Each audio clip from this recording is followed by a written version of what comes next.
നവകേരള സദസ്സിൽ നൽകിയ പരാതിക്ക് കിട്ടിയ മറുപടി കണ്ട് ആകെ അങ്കലാപ്പിലായി പോവുകയാണ് പരാതിക്കാർ. അതായത് തങ്ങളുടെയും കുട്ടികളുടെയും ജീവൻ രക്ഷിക്കണമെന്ന നിവേദനവുമായി നവകേരള സദസ്സിൽ മുഖ്യമന്ത്രി പിണറായി വിജയനെ സമീപിച്ച മൈനാഗപ്പള്ളി നിവാസികൾക്ക് KSEBയുടെ ഇരുട്ടടിയാണ് കിട്ടിയിരിക്കുന്നത്. 11 ലക്ഷത്തോളം രൂപ കെട്ടിവെക്കാനാണ് KSEB കരുനാഗപ്പള്ളി എക്സിക്യൂട്ടീവ് എഞ്ചിനീയർ ആവശ്യപ്പെട്ടിരിക്കുന്നത്. മൈനാഗപ്പള്ളി ഗ്രാമപഞ്ചായത്ത് ഗ്രൗണ്ട് ഇലക്ട്രിക്കൽ ട്രാൻസ്ഫോമറിൽ നിന്ന് തടത്തിൽ മുക്കിലുള്ള ട്രാൻസ്ഫോമറിലേക്ക് വൈദ്യുതി കടത്തിക്കൊണ്ടുപോകുന്ന 11 kV വൈദ്യുത ലൈനിലെ അതിനെക്കുറിച്ചായിരുന്നു പരാതി. സാധാരണക്കാരുടെ വീടിന് മുകളിലൂടെ ഈ ലൈൻ കടന്നു പോകുന്നത്. വീടുകളുടെ അറ്റകുറ്റപ്പണി നടത്താനോ നല്ലൊരു വീട് വെക്കാനോ ഇതുമൂലം കഴിയുന്നില്ല.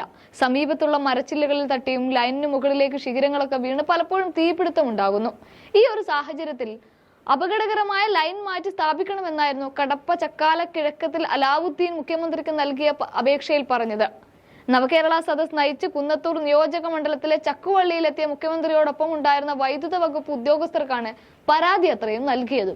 അതിന് കഴിഞ്ഞ ദിവസം കിട്ടിയ മറുപടി കണ്ട് അലാവുദ്ദീൻ ഞെട്ടുകയാണ്.